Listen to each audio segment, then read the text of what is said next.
ले लो तुलसी का नाम, सवेरे उठ के ले लो तुलसी का नाम, सवेरे उठ के, सवेरे उठ के, जी सवेरे उठ के ले लो तुलसी का नाम, सवेरे उठ के। जय श्री कृष्ण। राधे राधे। सुदेवाय हरिहे परमात्मने प्रणत क्लेश नाशाय गोविंदाय नमो नमः। आइए अब आज हम 7वां अध्याय सुनेंगे। और 7वें अध्याय में नारद जी ने कहा, हे राजन, कार्तिक मास में व्रत करने वालों के नियमों को मैं संक्षेप में बतलाता हूँ, उसे आप सुनिए। व्रती का सबको सब प्रकार से अधिक मास में उड़द, राई, खटाई, नशीली वस्तु का त्याग कर देना चाहिए। व्रती को दूसरे का अन्न ग्रहण नहीं करना चाहिए, किंतु द्वेष नहीं करना चाहिए। और तीर्थ के अतिरिक्त अन्य कोई यात्रा भी नहीं करनी चाहिए। देवता, वेद, ब्राह्मण, गाय, व्रती, नारी, राजा और गुरुजनों की निंदा भी नहीं करनी चाहिए। व्रती को दाल, तिल, पकवान और वह दान किया हुआ भोजन ग्रहण नहीं करना चाहिए। किसी की चुगली व निंदा भी नहीं करनी चाहिए। किसी भी जीव का मांस नहीं छूना चाहिए। पान, कत्था, चूना, नींबू, मसूर, बासी तथा झूठे अन्न का प्रयोग नहीं करना चाहिए।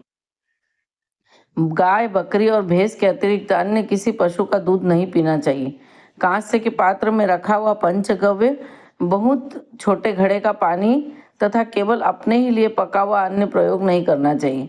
कार्तिक मास का व्रत करने वाले मनुष्य को सदैव ब्रह्मचर्य का पालन करना चाहिए। उसे धरती पर सोना चाहिए और दिन के चौथे पहर में केवल एक बार पत्तल पर भोजन करना चाहिए। यह चतुर्मास के नियम है। व्रती कार्तिक माह में केवल नरक चतुर्दशी के दिन, जिसे कि हम छोटी दिवाली भी कहते हैं, उस दिन ही शरीर पर तेल लगा सकता है। कार्तिक मास में व्रत करने वाले मनुष्य को सिंगाड़ा, प्याज, मट्ठा, गाजर, मूली, काशीफल, लौकी, तरबूज, इन वस्तुओं का प्रयोग बिल्कुल नहीं करना चाहिए। रजस्वला, चांडाल, पापी, मलेच्छ, पतित, व्रतहीन, ब्राह्मण द्रोही और नास्तिकों से बातचीत नहीं करनी चाहिए।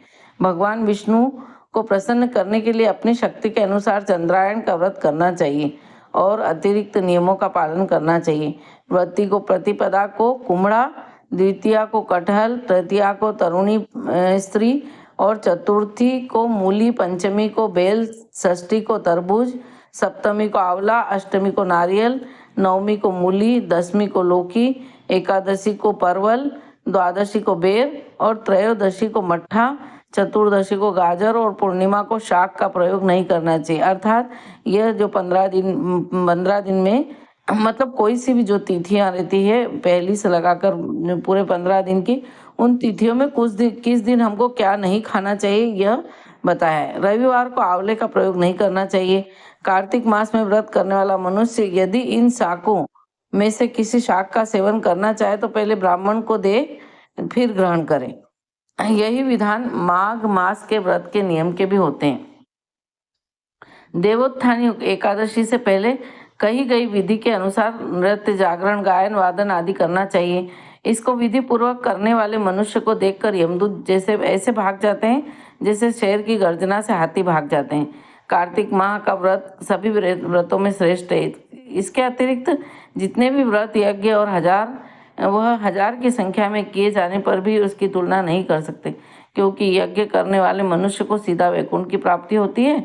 जिस प्रकार राजा की रक्षा उसके अंगरक्षक करते हैं, उसी प्रकार कार्तिक माह का व्रत करने वाले की रक्षा भगवान विष्णु की आज्ञा से इंद्र आदि देवता करते हैं। व्रती मनुष्य को जहाँ कहीं भी रहता है वहीं पर उसकी पूजा होती है, इसका यश फैलता है। उसके निवास स्थान पर भूत, पिशाच आदि कोई नहीं रह पाते। विधि पूर्वक कार्तिक माह का व्रत करने वाले मनुष्यों के पुण्यों का वर्णन करने में ब्रह्मा जी भी असमर्थ हैं। तब यह व्रत सभी पापों को नष्ट करने वाला और पुत्र पौत्र प्रदान करने वाला है और धन धान्य की वृद्धि करने वाला है। तो यही था 7वां अध्याय जो मैंने आपको सुनाया। श्री कृष्ण गोविंद हरे मुरारी, हे नाथ नारायण वासुदेवा।